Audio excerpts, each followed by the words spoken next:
Fala galera, beleza?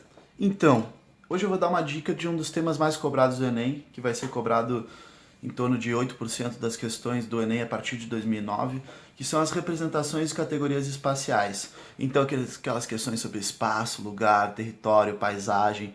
Então, aquelas questões que muitas vezes apresentam um texto que acaba ficando meio confuso, porque vai ser uma interpretação muito teórica, muito filosófica desses conceitos da geografia. Então, o nosso conceito básico da geografia, o nosso conceito mais importante da geografia, vai ser o conceito de espaço. Então, o grande objeto da geografia vai ser o espaço. Para a gente entender o que é o espaço, a gente vai começar pensando a respeito do espaço natural e entendendo o espaço natural como um espaço inalterado pela ação humana, espaço que não foi modificado pela ação humana. Então vamos imaginar uma ilha deserta, que características teria essa ilha deserta? Vai ter uns rios, vai ter uma hidrografia, vai ter um relevo, vai ter um solo, vai ter um clima, vai ser chuvoso, vai ser quente, como é que vai ser o clima, todas essas características naturais, a vegetação que vai recobrir essa ilha, tá? Então vamos imaginar essa ilha para a gente começar a pensar nesse espaço natural que não foi modificado pela ação antrópica, não foi modificado pela ação humana. Daí vamos fazer uma imaginação, vamos imaginar como que ficaria essa ilha caso chegasse um barco do nada, caísse um avião com 100 pessoas nessa ilha e essas 100 pessoas tivessem que sobreviver nessa ilha. Como é que elas iam modificar essa ilha? Quais que seriam as ações que elas fariam que modificaria o estado natural dessa ilha? Elas iam começar a cortar árvores, tá? Para fazer casas, iam começar a fazer pontes, elas iam abrir bosques, plantar diferentes espécies.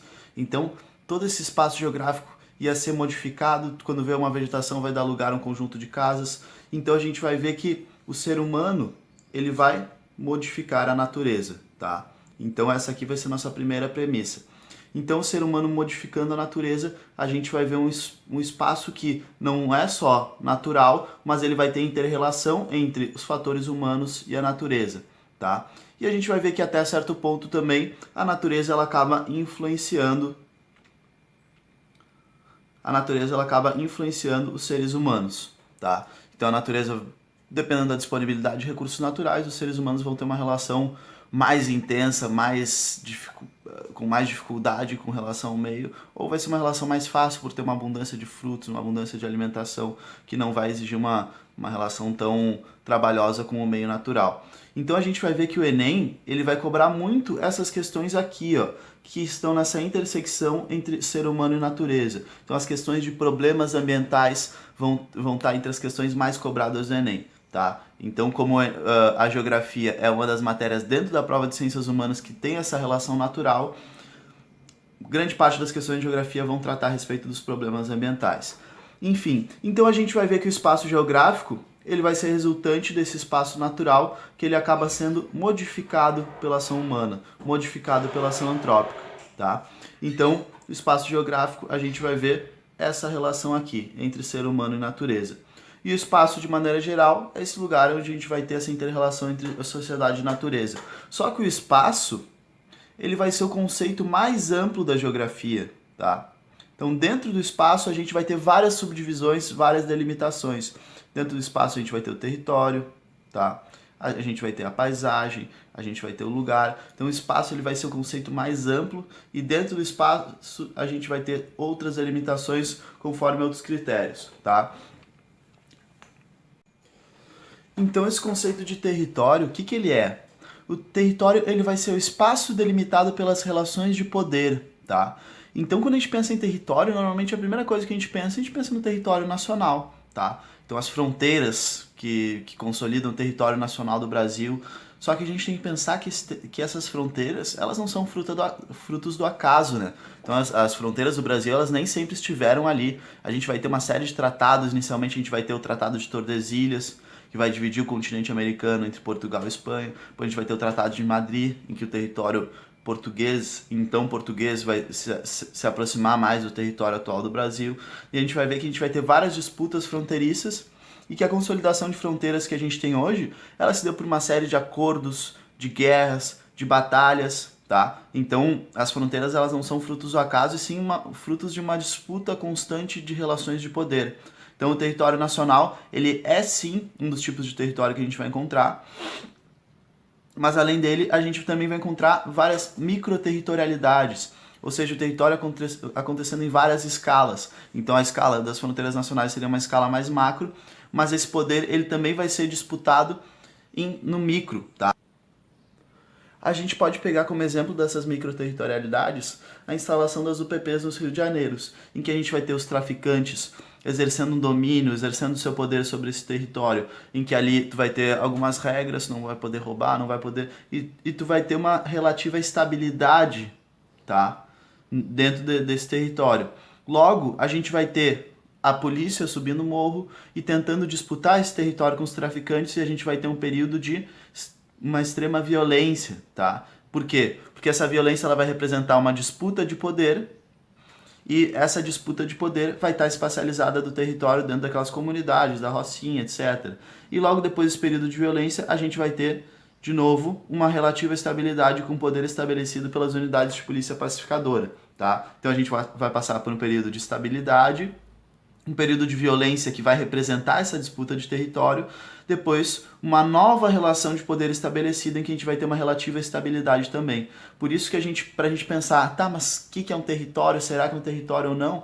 A gente vai pensar no seguinte: a violência e o poder eles são opostos, conforme as ideias da filósofa Hannah Arendt, que ela fala que aonde um reina absolutamente, o outro se ausenta completamente. Então, quando tu tem a violência, essa violência vai estar indiciando uma disputa de poder, tá? E quando tu tem um poder plenamente estabelecido, a gente vai ter uma estabilidade, tá?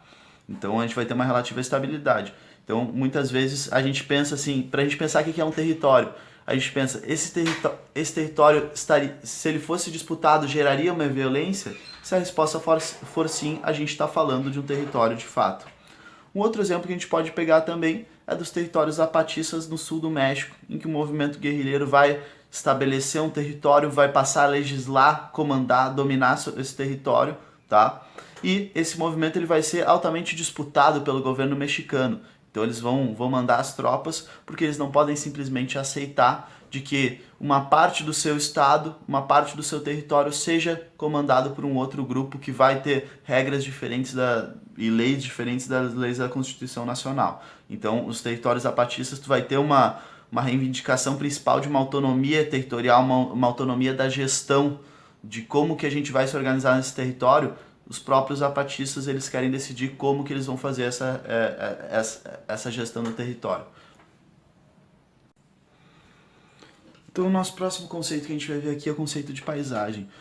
E paisagem vai ser o espaço delimitado pelo visível. Então a gente vai ver que a gente não consegue enxergar através do visível, através da nossa visão, todas as relações de poder, todas as relações de pertencimento do espaço.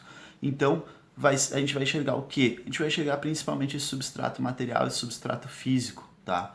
As coisas como elas são. Então, a paisagem seria o que a gente consegue enxergar numa foto, numa janela, através de um lance de vista. Só que tem uma questão da paisagem que ela já aparece, que dentro da paisagem ela vai conter símbolos, tá? Então, na verdade, a paisagem ela também é subjetiva, porque cada um enxerga uma paisagem com seus olhos, tá? Cada um enxerga uma paisagem com seus próprios olhos.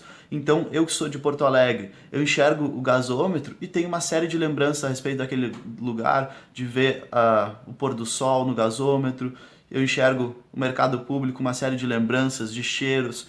Então, a gente vai ver que a paisagem ela vai ser relativa, ela vai ser subjetiva, cada um vai enxergar a paisagem com seus próprios olhos. Então, de repente, algum símbolo, alguma estátua, alguma construção que tem na tua cidade vai te remeter a uma série de questões de identidade e pertencimento. Então, a paisagem ela também pode ter uma questão emocional, também pode ter uma questão de pertencimento por causa desses símbolos que eles estão no substrato material, mas eles vão tocar coisas diferentes da vivência de cada um de nós, tá? Então, a paisagem ela é o visível, mas também pode ter uma relação com a identidade e pertencimento.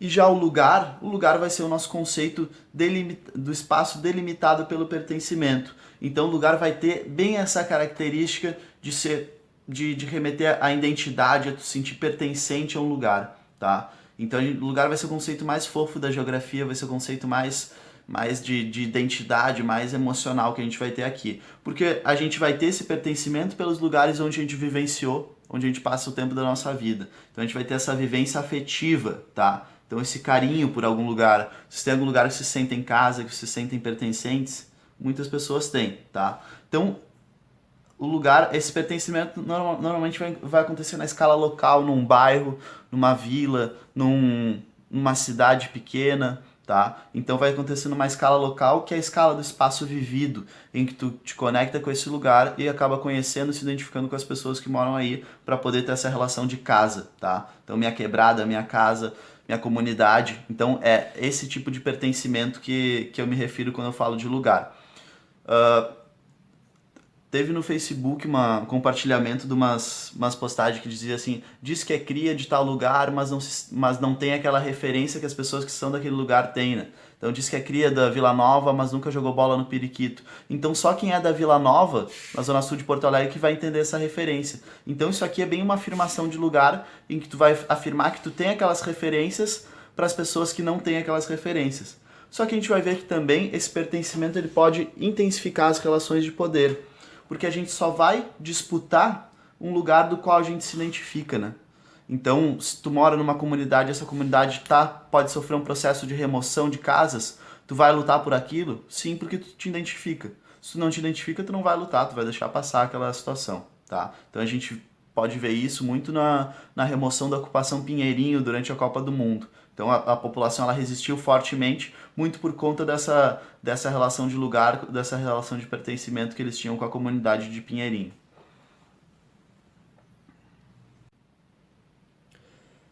E para fechar aqui as nossas dicas das representações e categorias espaciais, a gente vai ter dois conceitos bem da geografia política, que é o conceito de Estado e o conceito de nação. E são conceitos que eles existem separadamente e eles existem como um só conceito, que é o conceito de Estado-nação.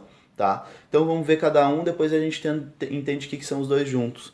Então, o que é o Estado? Dentro de um Estado, o Estado vai ser a parte mais política, mais formal de um país. Então, dentro do Estado, a gente vai ter uma constituição política, ou seja, uma série de acordos e leis e normas e regras que a população que está ali concorda. Tá? A gente vai ter uma população definida, que vai concordar majoritariamente com essas regras. Tá?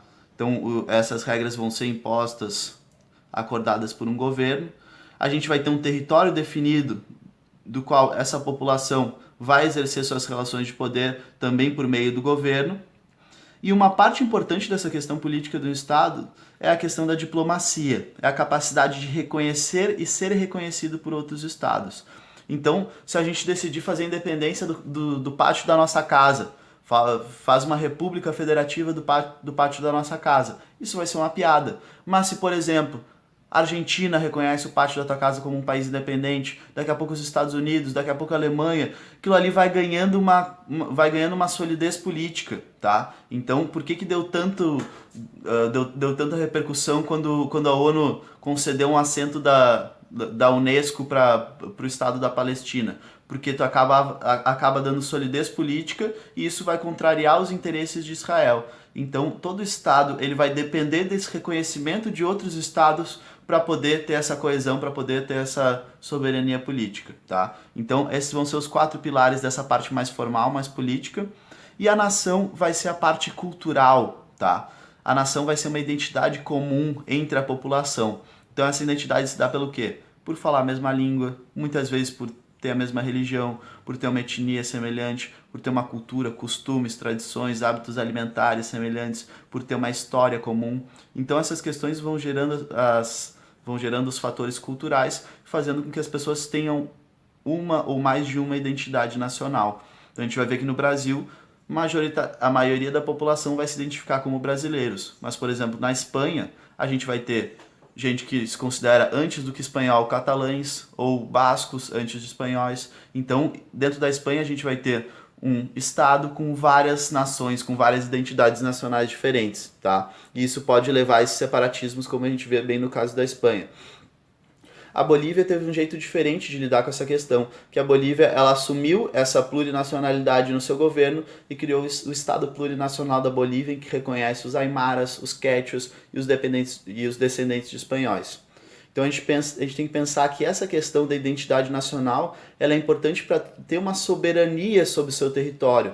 Então se a gente for pensar na Amazônia brasileira no século XIX, quem é que habitava a Amazônia brasileira? Eram predominantemente indígenas, muitos não falavam português, muitos não se identificavam com a bandeira, com o hino, com o governo brasileiro. Então a gente vai ver que a gente vai ter vários programas de integração na Amazônia para levar pessoas que se identifiquem com a Amazônia, que tenham uma identificação de fato, para que a gente possa reivindicar aquele território cada vez mais como nosso, tá? Então, não, a Amazônia brasileira é de fato brasileira, as pessoas que estão ali se identificam como brasileiros, falam português, têm reconhecimento com o hino, com a bandeira, com o governo. Então, essa questão de tu ter uma identidade nacional referente à identidade nacional central do governo te ajuda a te dar uma soberania nacional. E no caso, o Estado-nação vai ser quando a gente tem as fronteiras políticas, tá? Coincidindo com as fronteiras culturais, ou seja, dentro de toda a fronteira territorial do teu país, tu tem uma identidade nacional, tá? Então a gente vai ter o Estado-nação quando a gente tem uma identidade nacional em todo o território. Então a gente vai ver que essa questão do Estado-nação, o Estado ele deve criar o nacionalismo. O Estado ele vai tentar criar o nacionalismo através das aulas de geografia, através das aulas de história, através dos heróis, dos mitos. Então criando uma cultura comum, tá?